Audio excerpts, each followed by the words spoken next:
गडचिरोली जिल्ह्यातील सेरोंचा ग्रामीण रुग्णालय समस्यांचं माहेरघर बनलंय। 105 गावांसाठी असलेल्या या ग्रामीण रुग्णालयात वर्ग 1 च्या वैद्यकीय अधीक्षकांचं अनेक महत्त्वाची पदं रिक्त असल्यामुळे गंभीर आणि महत्त्वाच्या उपचारांसाठी नागरिकांना लगतच्या तेलंगणात धाव घ्यावी लागते। अपघातासह गंभीर आजारावरती उपचार न होऊ शकणाऱ्या या रुग्णालयात सोनोग्राफी मशीन असून सुद्धा ऑपरेटर नाही, त्यामुळे ती धूळखात पडली आहे। रुग्णालयातील स्वच्छतेचा बोजवारा उडाला असून कुठल्याही आजारासाठी तेलंगणात धाव घ्यावी लागत असल्यामुळे नागरिक त्रस्त आहेत। या ग्रामीण रुग्णालयाची ही अवस्था 1995 पासून तशीच असल्यामुळे राज्याच्या शेवटच्या टोकावरील तालुक्याला चांगली आरोग्य सेवा कधी मिळणार असा प्रश्न या निमित्ताने विचारला जातोय। सिरोंचा ग्रामीण रुग्णालयातील परिस्थितीचा आढावा घेतलाय आमचे प्रतिनिधी महेश तिवारी यांनी। महाराष्ट्रातला शेवटचा तालुका आहे आणि आरोग्याच्या संदर्भात या भागातल्या नागरिकांना तेलंगणा जावं लागते, कारण हे ग्रामीण रुग्णालय आपण बघू शकता या ठिकाणी रुग्ण आहेत, मात्र मोठ्या उपचारासाठी कुठलीही व्यवस्था या ठिकाणी होऊ शकत नाही। त्यामुळे थेट 200 किलोमीटरच्या वर सुद्धा चंद्रपूर गडचिरोली जायला नागरिकांना त्रास होतो, नागपूरपर्यंत जाणं सुद्धा शक्य होत नाही। त्यामुळे लोकांना तेलंगणात उपचारासाठी जावं लागते। महत्त्वाचं म्हणजे MBBS डॉक्टरची पदं जी आहेत ती कंत्राटी आहेत, स्थायी पद नाही आहे।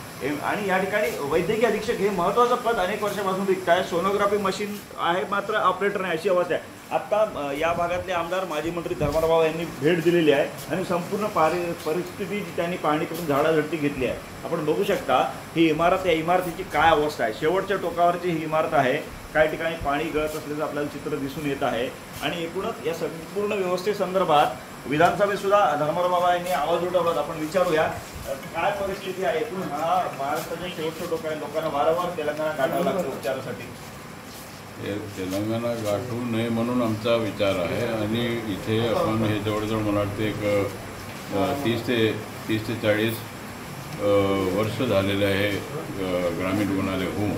त्या दृष्टिकोनातून आपण पाहतो की हा मेडिकलचं जे परिस्थिती आहे, जे औषधं ठेवलेलं आहे त्या परिस्थिती फार वाईट आहे। आणि फूड अँड ड्रग्सचा मिनिस्टर असताना जर मी आता राहिलो असतो तर या सगळ्या लोकांचा मी कारवाई करायला लावलं असतो, परंतु हा इतका वाईट म्हणजे मला समजत नाही काय डॉक्टर करतात काय नाही। आता ह्या अशा परिस्थितीमध्ये मेडिसिन ठेवल्यानंतर ते आपण पेशंटला ते मेडिसिन दिलं तर काय परिस्थिती होणार आहे। आपण हे 1 मिनिट बाबा म्हणत आहेत, ही खरंच गंभीर गोष्ट आपण दाखवण्याचा प्रयत्न करू। आपण बघू शकता या ठिकाणची जी अवस्था आहे, औषधी ठेवण्याची इमारत कशी असायला पाहिजे त्या इमारतीचा दर्जा बघा। त्यामुळे ही नक्कीच गंभीर बाब आहे। महत्त्वाच्या औषधी असतात, रुग्णांच्या जीवनाला प्रभाव करणाऱ्या औषधी असतात आणि त्याची अवस्था अशी असणं हे वाईट आहे। आणि त्यामुळे धर्माराव यांनी या संदर्भात गंभीर मत व्यक्त केलेलं आहे।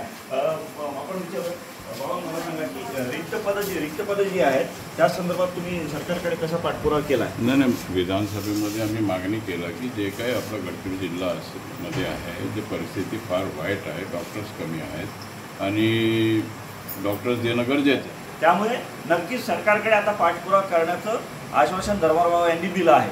महेश तिवारी, न्यूज 18 लोकमत, गडचिरोली।